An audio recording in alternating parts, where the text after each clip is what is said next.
ପ୍ରାୟ ଘଣ୍ଟାଏ ମଧ୍ୟରେ ଆମେ ରାଜଧାନୀ କାରାକୋଭର ନିକଟବର୍ତ୍ତୀ ହୋଇ ଆସିଲୁ।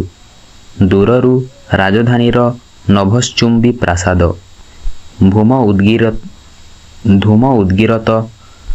ଧୂମ ଉଦ୍ଗିରିତ ଶିଳ୍ପ କାରଖାନା ଆମର ଦୃଷ୍ଟି ଆକର୍ଷଣ କଲା। କିଛି ସମୟ ପରେ ଆମ ଆକାଶଯାନଟି ଗୋଟିଏ ଘାଟିରେ ଓହ୍ଲାଇଲା। ଆକାଶଯାନରୁ ବାହାରି ଅଦୂରରେ ରଖା ହୋଇଥିବା ମଟରରେ ଯାଇ ବସିଲୁଁ। ମଟର ଅନତି ବିଳମ୍ବେ ଛୁଟି ଚାଲିଲା ପ୍ରଧାନମନ୍ତ୍ରୀଙ୍କ ଦପ୍ତର ଅଭିମୁଖରେ। ଆମକୁ ଯେଉଁମାନେ ବାଟରେ ଦେଖୁଥାନ୍ତି, ଘଡ଼ିଏ ଆଶ୍ଚର୍ଯ୍ୟ ହୋଇ ଅନାଉଥାନ୍ତି। ରାଜଧାନୀର ପୃଷ୍ଠଦେଶରେ ଆମ କାର୍ ଛୁଟି ଚାଲିଥାଏ। ଦୁଇ ପାଖରେ ବହୁତଳ ପ୍ରାସାଦ, ବଡ଼ ବଡ଼ ଉଦ୍ୟାନ, ପାର୍କ, କଳକାରଖାନା, ଦୋକାନ, ବଜାର ଆମ ମନରେ ଏକ ଅପୂର୍ବ ଆନନ୍ଦ ଆଣି ଦେଇଥାଏ। ସହରର ସୌନ୍ଦର୍ଯ୍ୟ ଗଠନକୁଶଳ ଏତେ ଉଚ୍ଚ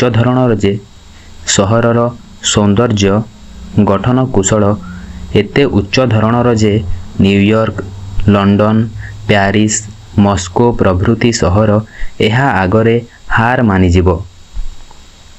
କାରରୁ ଓହ୍ଲାଇ ମନ୍ତ୍ରୀଙ୍କ ଦପ୍ତର ଭିତରକୁ ପଶିଲୁ। ଦପ୍ତର ଭିତରେ ବହୁ ଅଫିସର ଓ କର୍ମଚାରୀ ଆମକୁ ଅନାଇ ବିସ୍ମିତ ହେଲା ଭଳି ଜଣା ପଡ଼ୁଥାନ୍ତି। ଆମ ଚେହେରା ସେମାନଙ୍କଠାରୁ ପୃଥକ୍ ବୋଲି ଚିହ୍ନାଇ ଦେଉଥାଏ ବୋଧହୁଏ। ପ୍ରଧାନମନ୍ତ୍ରୀଙ୍କ ସହ କଥାବାର୍ତ୍ତା ହେଉଁ ହେଉଁ ସେ କହିଲେ, ପୃଥିବୀରେ ଜନବସତି ଅଛି ବୋଲି ଆମେ ସଠିକ୍ ଭାବରେ ଜାଣିଥିଲୁ ପ୍ରଫେସର। ଆପଣ ଓ ଆମ ମଧ୍ୟରେ ଭାଷା ଛଡ଼ା ବିଶେଷ କିଛି ପ୍ରଭେଦ ନାହିଁ ବୋଲି ମଧ୍ୟ ଜାଣିଥିଲୁ। ତେବେ ଆମେ ଦେଖି ଖୁସି ହେଉଛୁ ଯେ ଆପଣମାନେ ଇତିମଧ୍ୟରେ ଏଠାକୁ ଆସି ଆମ ଭାଷା ଶିଖିପାରିଛନ୍ତି। ଆମେ ଆପଣମାନଙ୍କଠାକୁ ଯାଇ ଆମ ଗ୍ରହ ବିଷୟରେ ଜଣାଇବା ପୂର୍ବରୁ ଆପଣମାନେ ଆମ ଗ୍ରହ ବିଷୟରେ ପ୍ରତ୍ୟକ୍ଷ ଜ୍ଞାନ ଅର୍ଜନ କରି ଯାଆନ୍ତୁ। ପ୍ରଧାନମନ୍ତ୍ରୀଙ୍କ ଏହି ଉକ୍ତିରେ ଆଶ୍ଚର୍ଯ୍ୟ ନ ହୋଇ ରହିପାରିଲିନି। ମନେ ମନେ ଭାବିଲି, କ'ଣ ପୃଥିବୀରେ ମଣିଷ ଅଛନ୍ତି ବୋଲି ଏମାନେ ଜାଣିସାରିଛନ୍ତି?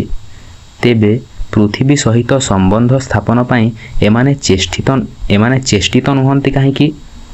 ଅଧ୍ୟାପକ କହିଲେ, କିନ୍ତୁ ପୃଥିବୀର ବୈଜ୍ଞାନିକମାନେ ଏପର୍ଯ୍ୟନ୍ତ ଜାଣିପାରି ନାହାନ୍ତି ଆପଣଙ୍କ ଗ୍ରହରେ ମଣିଷ ଅଛନ୍ତି କି ନାହାନ୍ତି।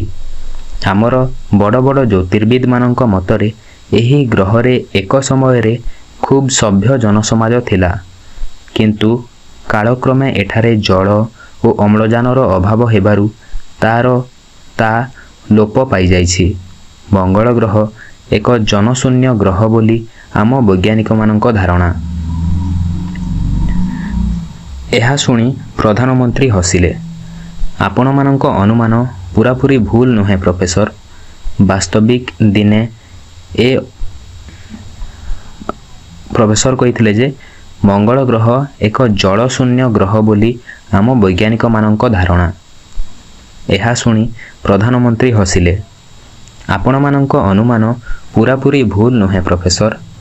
ବାସ୍ତବିକ ଦିନେ ଅମ୍ଳଜାନ ଓ ଜଳର ଅଭାବ ଆମକୁ ମୃତ୍ୟୁର ସଙ୍କେତ ଦେଇଥିଲା। କିନ୍ତୁ ଆମର ବୈଜ୍ଞାନିକମାନେ ପ୍ରକୃତି ସହିତ ଲଢ଼ି ଯେପରି ଭାବରେ ଆମକୁ ବଞ୍ଚାଇ ଦେଲେ, ତାହା ଚିରଦିନ ଆମ ଇତିହାସରେ ଲିପିବଦ୍ଧ ହୋଇ ରହିଥିବ। ଏକ ସମୟରେ ଆମର ଏପରି ହୋଇଥିଲା ଯେ ବାୟୁମଣ୍ଡଳ ଅଙ୍ଗାରକାମ୍ଳ ଗ୍ୟାସରେ ପୂରି ଯାଇଥିଲା। ଏହିଭଳି କିଛି ଦିନ ରହିଥିଲେ ଆମ ଜନସମାଜ ମନକୁ ମନ ଲୋପ ପାଇଯାଇଥାନ୍ତା। କିନ୍ତୁ ଆମ ବୈଜ୍ଞାନିକମାନେ ଏକ ଅଦ୍ଭୁତ ଉପାୟରେ ଅଙ୍ଗାରକାମ୍ଳରୁ ଅମ୍ଳଜାନ ବାହାର କରି ବାୟୁମଣ୍ଡଳକୁ ପୁଣି ଫେରାଇ ଦେଲେ। ଫଳରେ ଆମର ବଞ୍ଚି ରହିବା ସମ୍ଭବପର ହେଲା। ଆପଣମାନେ ଯଦି ପୃଥିବୀର ଜନବସତି କଥା ଜାଣିଥିଲେ, ତେବେ ପୃଥିବୀକୁ ଆପଣମାନେ ନ ଯାଉଥିଲେ କାହିଁକି? ଆପଣମାନେ ଯାଇଥିଲେ ଆପଣଙ୍କ ଗ୍ରହ ସମ୍ବନ୍ଧରେ ଆମର ଯେଉଁ ଭୁଲ ଧାରଣା ତାହା ତ ଦୂର ହୋଇପାରିଥାନ୍ତା। ଅଧ୍ୟାପକ ପଚାରିଲେ। ପ୍ରଧାନମନ୍ତ୍ରୀ ହସିଲେ। ଆମେ ଯେ ଆପଣମାନଙ୍କ ଗ୍ରହକୁ ଯିବା ପାଇଁ ମୋଟେ ଇଚ୍ଛୁକ ନଥିଲୁ ତା ନୁହେଁ ପ୍ରଫେସର। କିନ୍ତୁ ଯେଉଁଦିନ ଜାଣିଲୁ ଯେ ଶିକ୍ଷା ଓ ସଭ୍ୟତାରେ ପୃଥିବୀ ଆମଠାରୁ ଢେର ପଛରେ ଓ ପୃଥିବୀଠାରୁ ଆମର କିଛି ଶିଖିବାକୁ ନାହିଁ, ସେହି ଦିନଠାରୁ ଆମର ସେହି ଉତ୍ସୁକତା କୁଆଡ଼େ ଉଭେଇଗଲା। ଆମେ ଯେବେ ଆହୁରି ଜାଣିଲୁ ଯେ ପୃଥିବୀରେ ଯୁଦ୍ଧ, କଳହ, ବାଦ ବିବାଦ ଆଦିର ରାଜତ୍ୱ ପୂରା ମାତ୍ରାରେ ଚାଲିଛି ଓ ଲୋକମାନେ ନିଜ ନିଜ ମଧ୍ୟରେ କଳିକଜିଆ କରି ବାରମ୍ବାର ଯୁଦ୍ଧରେ ବ୍ୟାପୃତ ହେଉଛନ୍ତି, ସେହି ଦିନଠାରୁ ଆମେ ପୃଥିବୀ ଅଭିଯାନରୁ ପୂରାପୂରି କ୍ଷାନ୍ତ ହେଲୁ। ପୃଥିବୀ ସହିତ ଆମେ ଯଦି ସମ୍ପର୍କ ସ୍ଥାପନ କରୁ, ତେବେ ପୃଥିବୀର ସଂସ୍ପର୍ଶରେ ଆସି ଆମର ଏହି ପବିତ୍ର ଶାନ୍ତି ଓ ସାମ୍ୟ କଳୁଷିତ ହୋଇଯିବାର ଆଶଙ୍କା। ତେଣୁ ସାରା ପୃଥିବୀରେ ଶାନ୍ତି ଓ ସାମ୍ୟ ପ୍ରତିଷ୍ଠିତ ନ ହେଲା ପର୍ଯ୍ୟନ୍ତ ଆମେ ପୃଥିବୀ ସହିତ କୌଣସି ସମ୍ପର୍କ ସ୍ଥାପନ କରିବୁନି ବୋଲି ଠିକ୍ କଲୁ। ଆମର ସାଧାରଣ ଲୋକେ କାଳେ ପୃଥିବୀ ସମ୍ବନ୍ଧରେ କିଛି ଜାଣିବାକୁ ଚାହିଁବେ, ସେମାନଙ୍କ ମନ କାଳେ ପୁଣି ଯୁଦ୍ଧ, ଶୋଷଣ ଓ ଅର୍ଥ ବୈଷମ୍ୟ ଆଡ଼କୁ ଟାଣି ହୋଇଯିବ, ସେଥିନିମିତ୍ତ ପୃଥିବୀ ସମ୍ବନ୍ଧୀୟ ଯାବତୀୟ ଖବର ଆମେ ଗୋପନ ରଖିବାକୁ ବାଧ୍ୟ ହେଲୁ। ସାମାନ୍ୟ କେତେଜଣ ବୈଜ୍ଞାନିକ ବ୍ୟତୀତ ପୃଥିବୀ ସମ୍ବନ୍ଧରେ ଆଉ ପ୍ରାୟ କେହି ଜାଣନ୍ତିନି। ଏତେ ଦୂରରେ ଥାଇ ଆପଣମାନେ ପୃଥିବୀ ସମ୍ବନ୍ଧରେ ଏତେ କଥା ଜାଣିଲେ କିପରି? ପଚାରିଲି। ପୃଥିବୀ ସମ୍ବନ୍ଧରେ ନାନା କଥା ଜାଣିବା ପାଇଁ ଆମର ବହୁତ ଗୁଡ଼ିଏ ଜଟିଳ ଯନ୍ତ୍ରପାତି ଅଛି। ସେସବୁ ଯନ୍ତ୍ରପାତି ସାହାଯ୍ୟରେ ଆମେ ପୃଥିବୀ ସମ୍ବନ୍ଧୀୟ ବହୁ ଖବର ଜାଣିପାରିଛୁଁ।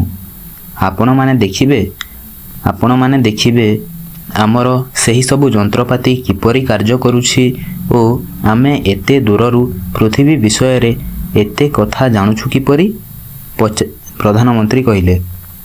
ପ୍ରଧାନମନ୍ତ୍ରୀ କହିଲେ ଯେ ଆପଣମାନେ ଦେଖିବେ ଆମର ସେହିସବୁ ଯନ୍ତ୍ରପାତି କିପରି କାର୍ଯ୍ୟ କରୁଛି ଓ ଆମେ ଏତେ ଦୂରରୁ ପୃଥିବୀ ବିଷୟରେ ଏତେ କଥା ଜାଣୁଛୁ କିପରି? ଏତକ କହି ସେ ସଙ୍ଗେ ସଙ୍ଗେ ଟେଲିଭିଉଅର ସୁଇଚ୍ ଟିପିଦେଲେ।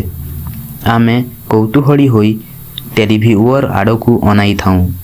କିଛି ସମୟ ପରେ ଜଣେ ଲୋକର ଚିତ୍ର ଟେଲିଭିଉଅର ପରଦା ଉପରେ ଫୁଟି ଉଠିଲା। ଚାହୁଁ ଚାହୁଁ ଚିତ୍ରଟି ପ୍ରଧାନମନ୍ତ୍ରୀଙ୍କ ସହ କଥା କହିବାକୁ ଆରମ୍ଭ କଲା। କଥାବାର୍ତ୍ତାରୁ ଜାଣିଲୁ ପ୍ରଧାନମନ୍ତ୍ରୀ ତାଙ୍କ ରାଜ୍ୟର ପ୍ରଧାନ ଜ୍ୟୋତିର୍ବିଦଙ୍କୁ ଡାକି ଆମକୁ ତାଙ୍କ ମାନମନ୍ଦିରକୁ ନେଇ ପୃଥିବୀ ଓ ଅନ୍ୟାନ୍ୟ ଗ୍ରହର ଅବସ୍ଥା ଦେଖାଇବା ପାଇଁ ଆଦେଶ ଦେଉଛନ୍ତି। କଥାବାର୍ତ୍ତାରୁ ଜାଣିଲୁ ପ୍ରଧାନମନ୍ତ୍ରୀ ତାଙ୍କ ରାଜ୍ୟର ପ୍ରଧାନ ଜ୍ୟୋତିର୍ବିଦଙ୍କୁ ଡାକି ଆମକୁ ତାଙ୍କ ମାନମନ୍ଦିରକୁ ନେଇ ପୃଥିବୀ ଓ ଅନ୍ୟାନ୍ୟ ଗ୍ରହର ଅବସ୍ଥା ଦେଖାଇବା ପାଇଁ ଆଦେଶ ଦେଉଛନ୍ତି। ମନେ ମନେ ଭାବିଲି, ଏ କି ଅଦ୍ଭୁତ ରାଜ୍ୟ! ବିଜ୍ଞାନର କି ଅଗ୍ରଗତି ଏଠାରେ! ଏ ତ ତାହେଲେ କୁହୁକପୁରୀ। ପ୍ରଧାନମନ୍ତ୍ରୀଙ୍କ ଦପ୍ତରରୁ ଆମକୁ ଘେନି କାର୍ ଛୁଟି ଚାଲିଲା ସୁପ୍ରସିଦ୍ଧ ଗେଟନ୍ଡୁନ୍ ମାନମନ୍ଦିର ଅଭିମୁଖେ। ମାନମନ୍ଦିର ଭିତରେ ପ୍ରବେଶ କରି ଆମେ ଯାହା ଦେଖିଲୁ, ହଠାତ୍ ନିଜ ଆଖିକୁ ବିଶ୍ୱାସ କରିପାରିଲୁନି। କି ବିରାଟ ମାନମନ୍ଦିର! ଚାରିଆଡ଼ ଅସଂଖ୍ୟ ଯନ୍ତ୍ରପାତିରେ ପୂର୍ଣ୍ଣ। କେତେ ବଡ଼ ବଡ଼ ଯନ୍ତ୍ର ଅନ୍ତରିକ୍ଷକୁ ଭେଦ କରି ଉଠିଛି।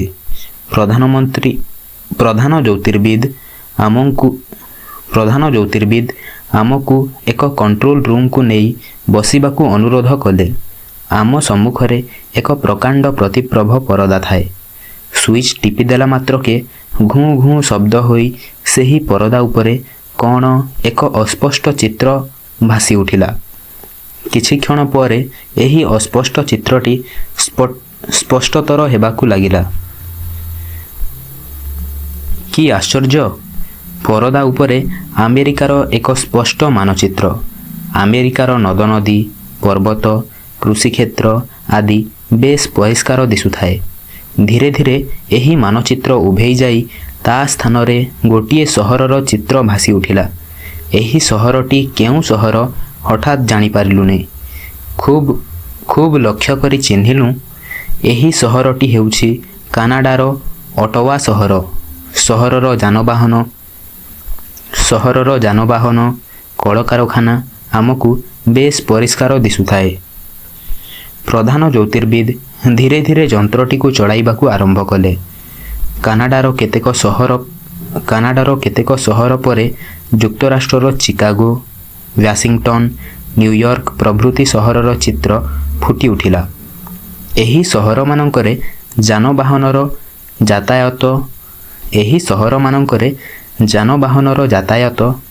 ଯାତାୟାତ ଓ କଳକାରଖାନାର କାର୍ଯ୍ୟ ଦେଖିଲେ କିଏ ବିସ୍ମିତ ନ ହେବ? କିଛି ସମୟ ପରେ ଆମ ଆଖିରେ ଏକ ଯୁଦ୍ଧକ୍ଷେତ୍ରର ଚିତ୍ର ଭାସି ଉଠିଲା। ହଠାତ୍ ଆମେ ଠିକ୍ କରିପାରିଲୁନି ଏ କେଉଁ ସ୍ଥାନ। ଯୁଦ୍ଧର ଅମାନୁଷିକତାରେ ମୋର ଲୋମମୂଳ ଶିହରି ଉଠିଲା। ରଣକ୍ଷେତ୍ର କି ଭୟାବହ! ଆଉ ଅନେଇ ପାରିଲିନି। କିଛି ସମୟ ଭାବି ଭାବି ଅଧ୍ୟାପକ କହିଲେ, ଅନୁମାନ କରିପାରୁଛ ଲରା, ଏ କେଉଁ ସ୍ଥାନ? ମୁଁ ସେତେବେଳକୁ ଏତେ ଭୟଭୀତ ହୋଇପଡ଼ିଥାଏ ଯେ ମୋ ପାଟିରୁ ଭାଷା ବାହାରୁ ନଥାଏ।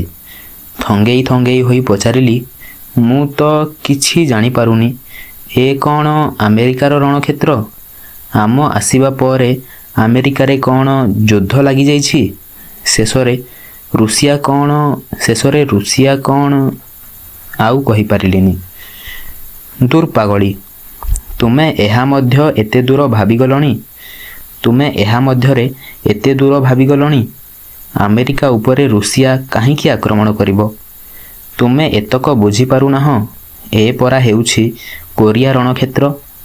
କମ୍ୟୁନିଷ୍ଟ ଓ ଆମେରିକାନମାନେ କୋରିଆର ବକ୍ଷ ଉପରେ ଯେଉଁ ମୃତ୍ୟୁର ତାଣ୍ଡବ ଲୀଳା ଲଗାଇଛନ୍ତି, ଏ ହେଉଛି ପରା ତା'ର ନିଦର୍ଶନ।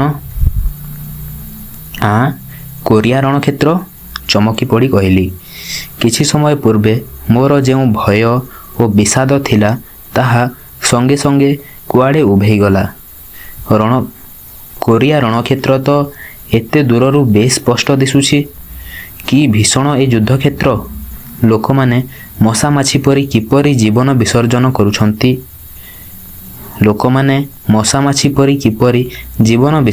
କରୁଛନ୍ତି?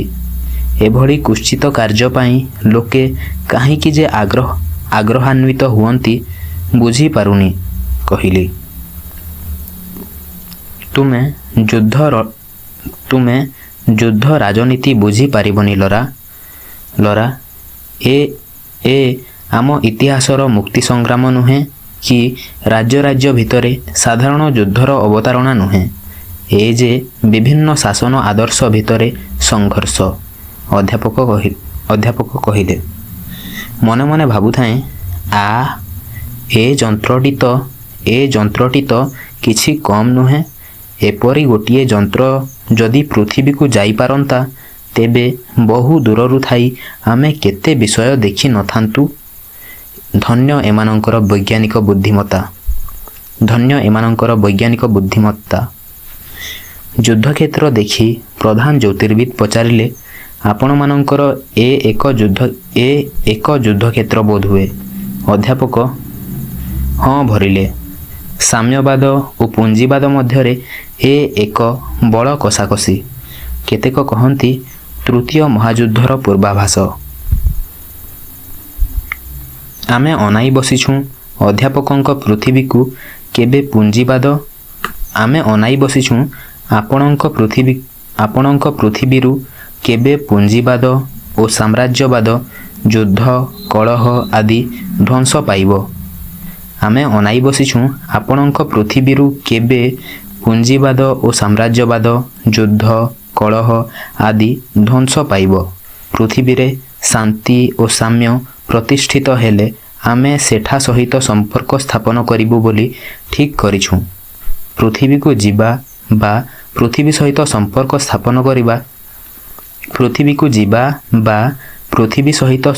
ସ୍ଥାପନ କରିବା ଆମ ପକ୍ଷରେ ବିଶେଷ କିଛି କଷ୍ଟକର ନୁହେଁ, ପ୍ରଧାନ ଜ୍ୟୋତିର୍ବିଦ କହିଲେ। ଏହି ଯନ୍ତ୍ର ସାହାଯ୍ୟରେ ବିଶ୍ୱର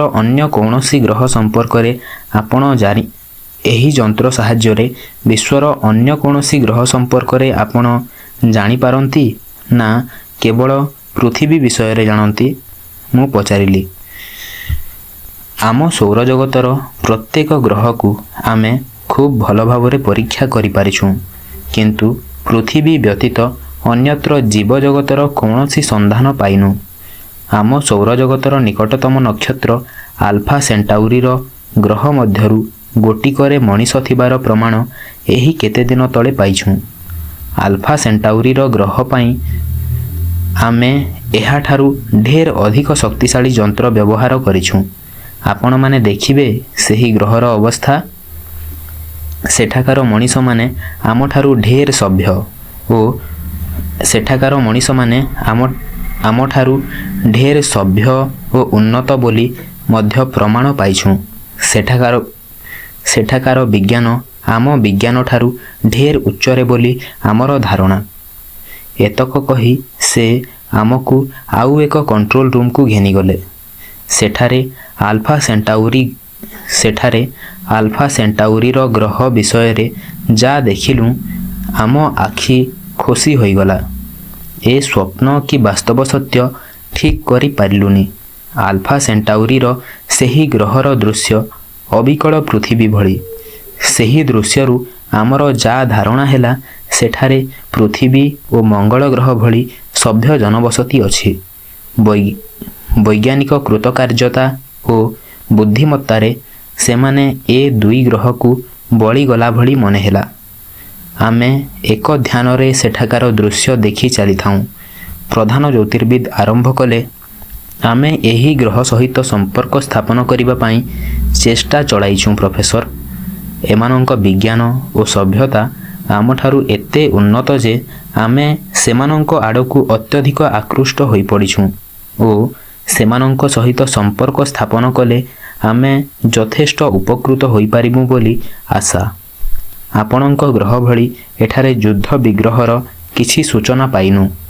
ଲୋକମାନେ ଆମ ଭଳି ବେଶ୍ ସୁଖ ଶାନ୍ତିରେ ଥିଲା ଭଳି ମନେହୁଏ। ତେଣୁ ସେମାନଙ୍କ ସହିତ ଯୋଗାଯୋଗ ସ୍ଥାପନ କରିବା ଆମର ଏକାନ୍ତ ଇଚ୍ଛା। ଆମେ ଅଳ୍ପ କେଇଦିନ ଭିତରେ ଏ ଦିଗରେ ଯେ ନିଶ୍ଚୟ କୃତକାର୍ଯ୍ୟ ହେବୁଁ, ଏଥିରେ ତିଳେ ମାତ୍ର ସନ୍ଦେହ ନାହିଁ। ଆମେ ମାନ ମନ୍ଦିରରୁ ଫେରି ଆସୁଁ ଆସୁଁ ରାଜଧାନୀର ବହୁ ଖବରକାଗଜରେ ବଡ଼ ବଡ଼ ଅକ୍ଷରରେ ଆମ ଆସିବା ବିଷୟ ବାହାରି ପଡ଼ିଲା। ପୃଥିବୀ ଗ୍ରହରୁ 2 ଜଣ ଆଗନ୍ତୁକଙ୍କ ଆଗମନ। ପୃଥିବୀ ଗ୍ରହରୁ ଜନୈକ ବୈଜ୍ଞାନିକ ଡାକ୍ତର ରିଚାର୍ଡସନ୍ ଓ ତାଙ୍କ ସହଧର୍ମିଣୀ ଲରା ୱାକର ଏକ ପ୍ରକାର ପରମାଣୁ ଯାନ ସାହାଯ୍ୟରେ ଏଠାରେ ଆସି ପହଞ୍ଚିଛନ୍ତି। ସେମାନେ ଇତିମଧ୍ୟରେ ଏ ଦେଶର ଭାଷା ଶିଖିପାରିଛନ୍ତି। ସେମାନେ ପୃଥିବୀକୁ ଫେରିଯିବା ପୂର୍ବରୁ ଏ ଦେଶର ଶିଳ୍ପ, ବିଜ୍ଞାନ, ଗବେଷଣା ଆଦି ନାନା ବିଷୟରେ ପ୍ରତ୍ୟକ୍ଷ ଜ୍ଞାନ ଅର୍ଜନ କରିବାକୁ ଚାହାନ୍ତି। ସେମାନେ ସରକାରଙ୍କର ଅତିଥି ଭାବରେ ଅତିଥି ଭବନରେ ରହିଛନ୍ତି। ଆଜି ସନ୍ଧ୍ୟାବେଳେ ମନ୍ତ୍ରିମଣ୍ଡଳ ସେମାନଙ୍କୁ ଏକ ସାନ୍ଧ୍ୟ ଭୋଜନରେ ଭେଟିବେ। ଏହି ଖବରଟି ରାଜଧାନୀ ତଥା ମହାଦେଶ ସାରା ତୀର ବେଗରେ ବ୍ୟାପିଗଲା। ଏହି ଖବରଟି ରାଜଧାନୀ ତଥା ମହାଦେଶ ସାରା ତୀର ବେଗରେ ବ୍ୟାପିଗଲା। ପୃଥିବୀ ଗ୍ରହରେ ସଭ୍ୟ ଲୋକ ଅଛନ୍ତି ଶୁଣି ସେଠାକାର ଲୋକମାନେ ଆଶ୍ଚର୍ଯ୍ୟ ହେବାକୁ ଲାଗିଲେ। ପୃଥିବୀ ଗ୍ରହର ଲୋକେ ଦେଖିବାକୁ କିପରି ସେମାନଙ୍କ ଭଳି କି ସେମାନଙ୍କଠାରୁ ଅଲଗା, ଏହି ଭାବନା ସେମାନଙ୍କୁ ଯେତିକି ଆଶ୍ଚର୍ଯ୍ୟ ଲାଗିଲା ସେତିକି ଆନନ୍ଦ ଦେଲା ମଧ୍ୟ। ଇତିମଧ୍ୟରେ ଅତିଥି ଭବନରେ ଜନୈକ କର୍ମଚାରୀ ଖଣ୍ଡିଏ ସାନ୍ଧ୍ୟ ଖବରକାଗଜ ଆଣି ଆମ କକ୍ଷରେ ଦେଇଗଲେ। କାଗଜଟିକୁ ଦେଖୁଁ ଦେଖୁଁ ଅଧ୍ୟାପକ ବିସ୍ମିତ ବଦନରେ କହି ଉଠିଲେ, ଦେଖିଲଣି ଲରା, ଏଥିରେ ଆମ ସମ୍ପର୍କରେ କ'ଣ ଲେଖା ଅଛି? କୌତୂହଳୀ ହୋଇ ତାଙ୍କ ପାଖକୁ ଯାଇ ନଇଁ ପଡ଼ି ଦେଖିବାରେ ଲାଗିଲି। ଅଧ୍ୟାପକ ହସି ହସି ଆଙ୍ଗୁଳି ନିର୍ଦ୍ଦେଶ କରି ମୋତେ ସହଧର୍ମିଣୀ ଶବ୍ଦଟି ଦେଖାଇଦେଲେ। ତୁମର କେବେଠାରୁ ଏ ଦଶା ହେଲା ଲରା? ବିଜୁଳିର ଚମକ ଖେଳେଇ ଦେହଟା ମୋର ଶିହରି ଉଠିଲା। ଆଖିରେ ଆଉ ସେ ଚପଳତା ରହିଲାନି। ଅନାଇ ପାରିଲିନି ଆଉ କାଗଜକୁ। ଲଜ୍ଜାରେ ଏକରକମ ମ୍ରିୟମାଣ ହୋଇପଡ଼ିଲି। କ'ଣ କରିବି, କ'ଣ ବା ଉତ୍ତର ଦେବି କିଛି ଠିକ୍ କରି ନ ପାରି ତାଙ୍କ ପାଖରୁ ଅନ୍ୟ ଘରକୁ ପଳାଇ ଆସିବାକୁ ବସିଥିଲି। ଉଠି ପଳାଇ ଯିବା ସମୟରେ ସେ ମୋ ହାତ ଧରି ତାଙ୍କ ଆଡ଼କୁ ଟାଣି ନେଲେ। ହାତ ଛଡ଼ାଇ ପଳାଇ ଆସିବା ମୋ ପକ୍ଷରେ ଏକରକମ ଅସମ୍ଭବ ହୋଇପଡ଼ିଲା। ଏକ ପ୍ରକାର ଅଚେତନ ପ୍ରାୟ କେତେବେଳ ଯାଏ ତାଙ୍କର କୋଳରେ ପଡ଼ି ରହିଲି। ଏକ ପ୍ରକାର ଅଚେତନ ପ୍ରାୟ କେତେବେଳ ଯାଏ ତାଙ୍କର କୋଳରେ ପଡ଼ି ରହିଲି କେଜାଣି ମୁଁ ଜାଣିନି। ଆଖି ଖୋଲି ଅଳ୍ପ ଟିକିଏ ଚାହିଁ ଆଉ ଚାହିଁପାରିଲିନି। କେବଳ ବକ୍ଷର ନିବିଡ଼ ଆଶ୍ଳେଷ ଓ ଚୁମ୍ବନର ତୀବ୍ରତା ହିଁ ଅନୁଭବ କରୁଥିଲି। ମୋର ଆଲୁଳାୟିତ କେଶରେ ଆଙ୍ଗୁଳି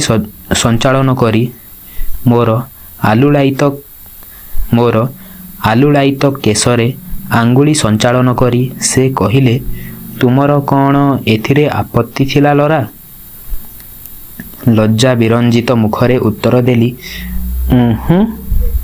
ସେତେବେଳେ ମନ ମୋର କେବଳ ଅପାର ଆନନ୍ଦରେ ନାଚି ଉଠୁଥାଏ।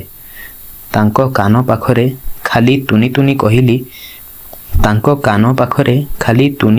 କହିଲି, ସମାଜ ତ ଆମକୁ ଏପର୍ଯ୍ୟନ୍ତ ସେ ଅଧିକାର ଦେଇନି। ଏତକ କହି ଦୁଷ୍ଟାମିର ହସରେ ତାଙ୍କୁ ଅସ୍ଥିର କରି ପକାଇଲି। ଏହା ତ ପୃଥିବୀ ହୋଇନି ଲରା। ଏଠାକାର ସମାଜ ଯେ ଅନ୍ୟ ଧରଣର। ଏମାନଙ୍କ ସମାଜରେ ବିଭାଘରର ଲେଖାପଢ଼ା ନାହିଁ ପରା। ତୁମେ ଏମାନଙ୍କ ସମାଜ କଥା କ'ଣ ଜାଣିନାହଁ? କାହିଁ, ମୁଁ ତ କିଛି ଜାଣିନି। ମୋ ମୁହଁରେ ସେହି ଦୁଷ୍ଟାମିର ହସ। ତୁମେ କେବେଠାରୁ ଏତେ ଦୁଷ୍ଟାମି ଶିଖିଲ ଶୁଣେ? ଏପରି ଦୁଷ୍ଟାମି କଲେ ମଙ୍ଗଳ ଗ୍ରହରେ ଛାଡ଼ି ଦେଇ ଯିବିଟି? ଗମ୍ଭୀର ହୋଇ କହିଲେ। ବେଶ୍ ଭଲ ତ। ପୃଥିବୀ ଅପେକ୍ଷା ମଙ୍ଗଳ ଗ୍ରହ ଯେ ଢେର ଭଲ। ମୋର ସେଥିରେ ତିଳେ ମାତ୍ର ଆପତ୍ତି ନାହିଁ। ଆପଣ କ'ଣ ମୋତେ ଏଠାରେ ଛାଡ଼ି ଦେଇ ଫେରିଯାଇ ପାରିବେ? ହଁ, ନ ପାରିବି କାହିଁକି? ତେବେ ଗୋଟିଏ କଥା, ବାପ ମାଆଙ୍କର ଅଲିଅଳି ଝିଅଟିଏ ଯେତେବେଳେ ସାଙ୍ଗରେ ଆଣିଥିଲି, ଛାଡ଼ି ଦେଇଗଲେ ବିଚାରି କରିବ କ'ଣ? ପୃଥିବୀକୁ ଫେରିବ ବା କିପରି? ବାପ ମା ଭାଇମାନଙ୍କ କଥା ମନେ ପକାଇ ମନ କଷ୍ଟ କରିବ ସିନା। ତାଙ୍କର ସେହି କଥାଗୁଡ଼ିକ ମୋ ସୂକ୍ଷ୍ମ କର୍ଣ୍ଣପଟହରେ ମୃଦୁ ଆଘାତ କରୁଥିଲା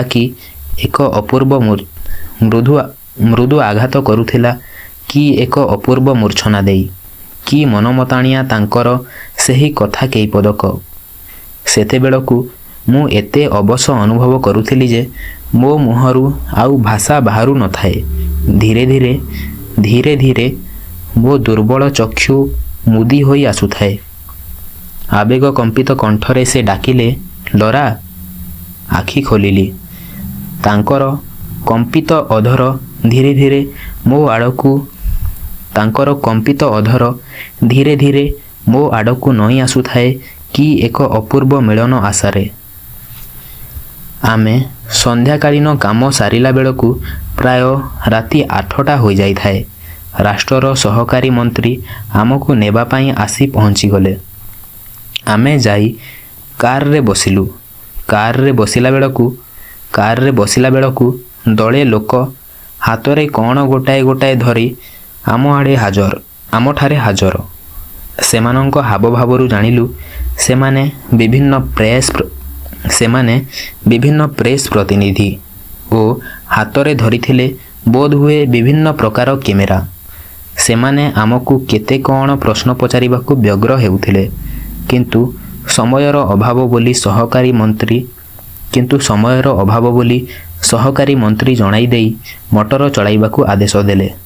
ସେତେବେଳେ ମୋର ଯାହା ମନେ ହେଉଥିଲା, ସେମାନଙ୍କର କ୍ୟାମେରାଗୁଡ଼ିକ ଅତି ଅଦ୍ଭୁତ ଧରଣର, ସମୟ ଅଭାବରୁ ସେଗୁଡ଼ିକୁ ଭଲ ଭାବରେ ଦେଖିବାର ସୁଯୋଗ ପାଇଲୁ ନାହିଁ। ରାଷ୍ଟ୍ର ସରକାରଙ୍କର ମିଳନ ଭବନ ଦୁଆରେ ମଟର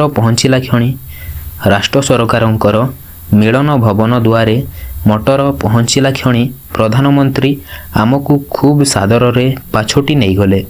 ଆମେ ଯାଇ କାରୁକାର୍ଯ୍ୟ ଖଚିତ ବିଭିନ୍ନ ଆଲୋକମାଳା ବିଭୂଷିତ ଏକ ସୁସଜ୍ଜିତ କକ୍ଷରେ ପ୍ରବେଶ କଲୁ। ପ୍ରଧାନମନ୍ତ୍ରୀ ଆମକୁ ଅନ୍ୟ ମନ୍ତ୍ରୀମାନଙ୍କ ସହିତ ପରିଚିତ କରାଇଦେଲେ। ଆମେ ସମସ୍ତେ ଗୋଟିଏ ଗୋଲ ଟେବୁଲକୁ ଘେରି ବସିଲୁ। ଟେବୁଲ ଉପରେ ଥୁଆ ହୋଇଥିବା ପ୍ଲେଟ୍ ଓ ଅନ୍ୟାନ୍ୟ ପଦାର୍ଥ ଗୁଡ଼ିକ ଏତେ ସୁନ୍ଦର ଯେ ତାହା ଭାଷାରେ ପ୍ରକାଶ କରିହେବନି। ଆମେ ଆସିବା ଆଗରୁ ପ୍ଲେଟ୍ ଆଦିରେ ବିଭିନ୍ନ ଖାଦ୍ୟ ପଦାର୍ଥ ଥୁଆ ହୋଇ ଯାଇଥାଏ।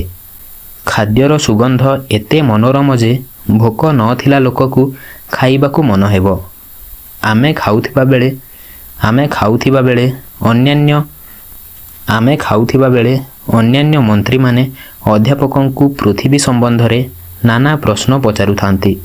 ଅଧ୍ୟାପକ ସେମାନଙ୍କୁ ଯଥାର୍ଥ ଉତ୍ତର ଦେଇ ଆପ୍ୟାୟିତ କରୁଥାନ୍ତି। ଖାଉଁ ଖାଉଁ ଆମ ଦୃଷ୍ଟି ଏକ ଅଭିନବ ଯନ୍ତ୍ର ଉପରେ ପଡ଼ିଲା। ଅତି ଆଶ୍ଚର୍ଯ୍ୟର କଥା ଯେ ସେଠାରେ ଆମକୁ ପରସିବା ପାଇଁ କୌଣସି କର୍ମଚାରୀ ନିଯୁକ୍ତ ହୋଇ ନଥାନ୍ତି। ଗୋଟିଏ ପ୍ରକାର ଯନ୍ତ୍ର ବିଭିନ୍ନ ପ୍ରକାର ଖାଦ୍ୟ ଧରି ମନକୁ ମନ ଗୋଟିଏ ଘରୁ ବାହାରି ଆସୁଥାଏ ଓ ଆପେ ଆପେ ପ୍ରତ୍ୟେକଙ୍କ ପାଖକୁ ଚାଲି ଯାଉଥାଏ। ଏହିଭଳି 7-8ଟି ଯନ୍ତ୍ର ବିଭିନ୍ନ ପ୍ରକାର ଖାଦ୍ୟ ପଦାର୍ଥ ନେଇ ସେଠାକୁ ଯା ଆସ କରୁଥାନ୍ତି। ଯାହାର ଯେଉଁ ଖାଦ୍ୟ ଦରକାର ସେ ସେହି ଯନ୍ତ୍ର ଉପରୁ ଖାଦ୍ୟ ନେଇ ନିଜ ପ୍ଲେଟ୍ରେ ରଖେ। ଆହୁରି ଆଶ୍ଚର୍ଯ୍ୟକର କଥା, ଯାହାର ଯେଉଁ ଖାଦ୍ୟଟି ଆଗ ସରିଗଲା ଠିକ୍ ପର ମୁହୂର୍ତ୍ତରେ ସେହି ଖାଦ୍ୟରୁ କିଛି ଧରି ଗୋଟାଏ ଯନ୍ତ୍ର ଆସି ତାଠାରେ ହାଜର ହୋଇଯାଏ। ମୋତେ ଓ ଅଧ୍ୟାପକଙ୍କୁ ଏସବୁ କୁହୁକ ପରି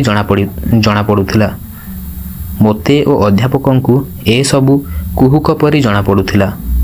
ରହି ରହି ଶେଷରେ ଅଧ୍ୟାପକ ପ୍ରଧାନମନ୍ତ୍ରୀଙ୍କୁ ଏଗୁଡ଼ିକ ମ୍ୟାଜିକ୍ କି କ'ଣ ବୋଲି ପଚାରିଲେ। ଆମଠାରୁ ମ୍ୟାଜିକ୍ ଶବ୍ଦ ଶୁଣି ସେମାନେ ଖୁବ୍ ହସିଲେ। ଶେଷରେ ପ୍ରଧାନମନ୍ତ୍ରୀ ହାସ୍ୟ ସମ୍ବରଣ କରି କହିଲେ, ଏସବୁ ମ୍ୟାଜିକ୍ ନୁହେଁ ପ୍ରଫେସର, ବାସ୍ତବ ସତ୍ୟ। ଏହି ପରସିବା ଯନ୍ତ୍ରଗୁଡ଼ିକ ରେଡାର ଦ୍ୱାରା ଚାଳିତ। ନିକଟବର୍ତ୍ତୀ ରେଡାର କଣ୍ଟ୍ରୋଲ ରୁମ୍ରେ ଜନୈକ କର୍ମଚାରୀ ଏହି ଯନ୍ତ୍ରଗୁଡ଼ିକର ଗତିବିଧି ନିୟନ୍ତ୍ରଣ କରୁଛି। ପ୍ରଧାନମନ୍ତ୍ରୀଙ୍କ କଥା ଶୁଣି ଆମେ ଟିକିଏ ଆଶ୍ୱସ୍ତ ହେଲୁ। କିନ୍ତୁ ରେଡାର କଣ୍ଟ୍ରୋଲ ରୁମ୍ରେ ଏହା କିପରି କରାଯାଉଛି ଦେଖିବାର ବାସନା ଜାଗି ଉଠିଲା। ଭୋଜନ ପରେ ଆମକୁ ଘେନି ପ୍ରଧାନମନ୍ତ୍ରୀ ନିକଟସ୍ଥ ରେଡାର କଣ୍ଟ୍ରୋଲ ରୁମ୍କୁ ଗଲେ। ସେଠାରେ ଜନୈକ କର୍ମଚାରୀ ଏହି ଜଟିଳତାପୂର୍ଣ୍ଣ ଯନ୍ତ୍ରଟିକୁ ପରିଚାଳନା କରୁଥାନ୍ତି। ତାଙ୍କ ସମ୍ମୁଖରେ ଭୋଜନ କକ୍ଷ ଟେବୁଲର ଓ ପ୍ଲେଟ୍ ଗୁଡ଼ିକର ଏକ ସ୍ପଷ୍ଟ ପ୍ରତିଛବି ପଡ଼ିଥାଏ। ସେ ଏହି ପ୍ରତିଛବିରୁ କାହାର କ'ଣ ଶେଷ ହେଲା ସଙ୍ଗେ ସଙ୍ଗେ ଜାଣିପାରି ସେହି ଅନୁସାରେ ଏହି ଯନ୍ତ୍ରଗୁଡ଼ିକୁ ପରିଚାଳନା କରୁଥାନ୍ତି।